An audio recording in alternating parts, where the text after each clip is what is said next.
उस पैसे को आप मंडी बनाने में लगा दें और किसानों को सुविधा देने के लिए लगा दें। और आपका तो गोरखपुर लिंक एक्सप्रेस बन जाना था 2022 तक। हम लोगों को अध्यक्ष महोदय लगता है और इंतजार करना पड़ेगा। ये तो 24 आ गया है। और यहां तो माननीय सदस्य जितने बैठे हैं,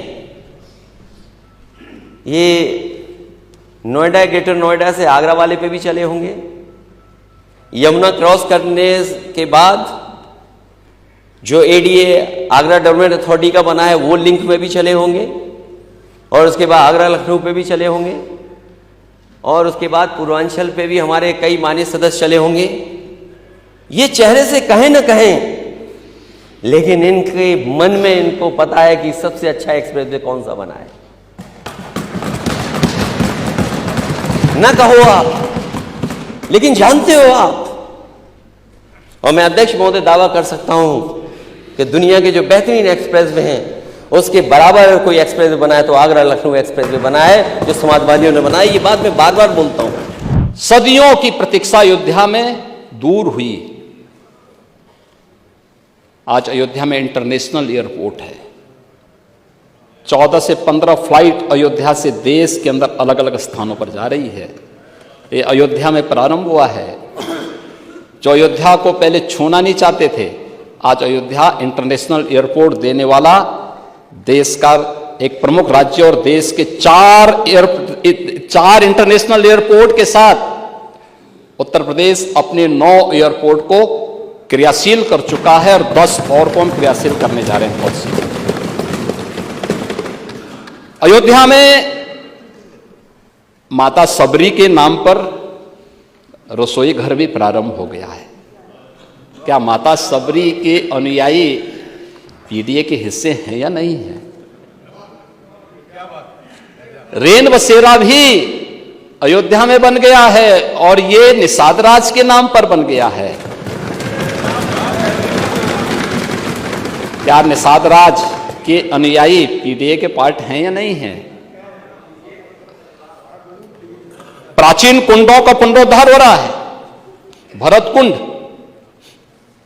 राम की मर्यादा, परिवार की मर्यादा। क्या परिवार की मर्यादा है? यहां तो पीडीए, हमारे डिप्टी सीएम ने कहा, पीडीए का मतलब है परिवार डेवलपमेंट अथॉरिटी। ब्रजेश जी ने अभी अपने उसमें कहा उनके पीडीए में और लोग हैं लेकिन चच्चू नहीं है। वो बेचारे हमेशा ठगे जाते हैं ऐसे ही। कब तक यह न्याय होगा पता नहीं। महाभारत क्यों, एक बार पढ़िए महाभारत। हाँ एकदम। आखिर परिवार के 3 सदस्यों के नाम थे, चच्चू के नाम क्यों नहीं था?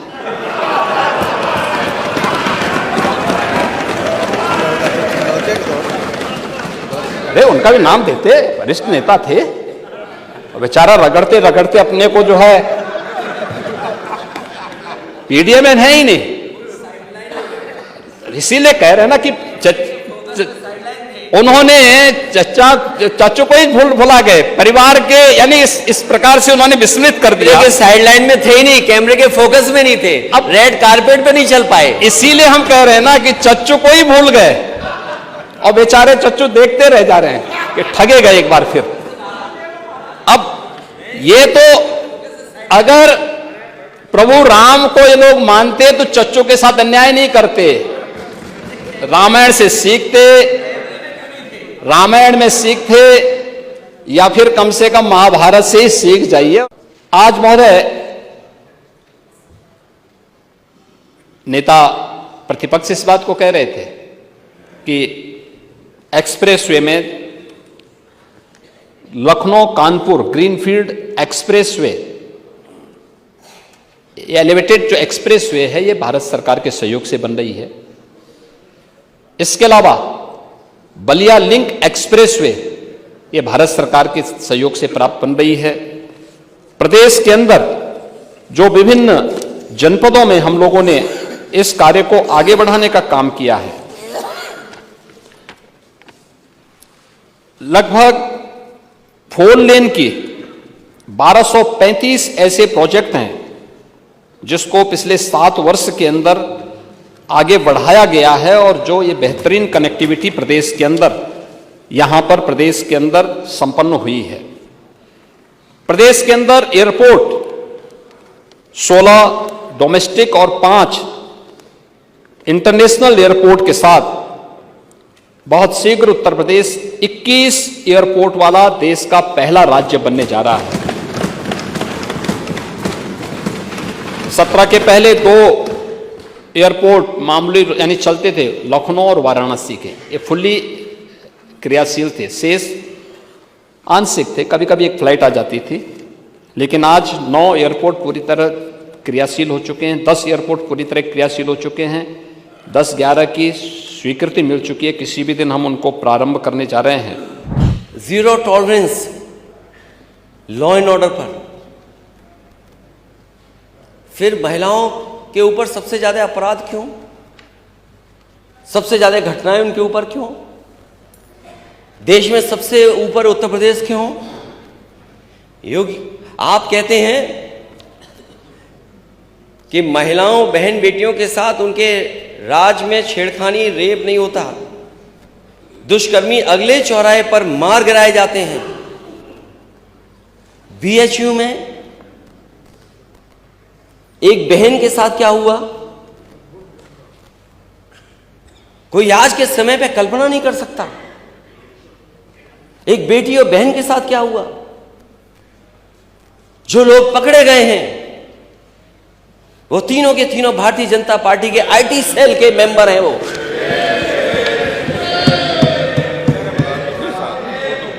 और अध्यक्ष महोदय, कोई आसानी से मुख्यमंत्री जी के साथ फोटो नहीं खिंचवा सकता। तीनों की फोटो हमारे नेता सदन के साथ है। प्रशासन सरकार को पता था, लेकिन क्या किया सरकार ने। और मुझे याद है जब कानपुर में एक मां बेटी के ऊपर बुलडोजर चलाया गया था और आग लग करके मां बेटी जिंदा जल गए थे। पिता और उसका भाई देखता था, बचा नहीं पाया। जब वो न्याय मांगने गया तो उसके कपड़े उतार दिए गए, वहां के अधिकारियों ने कपड़े उतरवाए। ये जीरो टॉलरेंस है सरकार का। और उस समय डिप्टी सीएम क्या कहते हैं, उन्होंने जो ऑनलाइन बात की उससे, शिवम ये घटना बहुत ही दुखी करने वाली है, बहुत ही ज्यादा दुख है। हमें पूरी तरह से तुम्हारे साथ हैं। जब से हमने सुना है कार्रवाई कर रहे हैं, जो आरोपी हैं उन पर एफआईआर दर्ज हो गई, 302 की है। हम कड़ी से कड़ी कार्रवाई करेंगे, किसी को नहीं बख्शेंगे। तुम हमारे परिवार के सदस्य हो, हम तुम्हारे साथ हैं, पूरी सरकार तुम्हारे साथ है। जो तुम्हारी मांगे हैं उन पर गंभीरता पूर्वक काम करेंगे। अध्यक्ष महोदय, जो मांगे उस परिवार ने मांग की थी, क्या सरकार ने पूरी कर दी? क्या आरोपियों पे सख्त से सख्त कार्रवाई हो गई? क्या उत्तर प्रदेश के सुशासन के लक्ष्यों को प्राप्त करने में प्रदेश की कानून व्यवस्था ने बड़ी भूमिका का निर्वहन किया है। इसके लिए प्रदेश को, शासन को पूरे प्रदेश के अंदर सुरक्षा का एक बेहतर वातावरण बनाना पड़ा।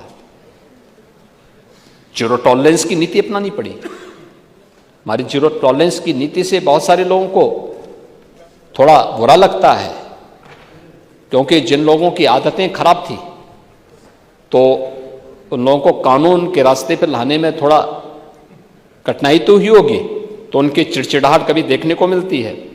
लेकिन इसके लिए हमने पुलिस में भी रिफॉर्म किए, भर्ती की प्रक्रिया को आगे बढ़ाया, उनकी ट्रेनिंग को अपग्रेड किया।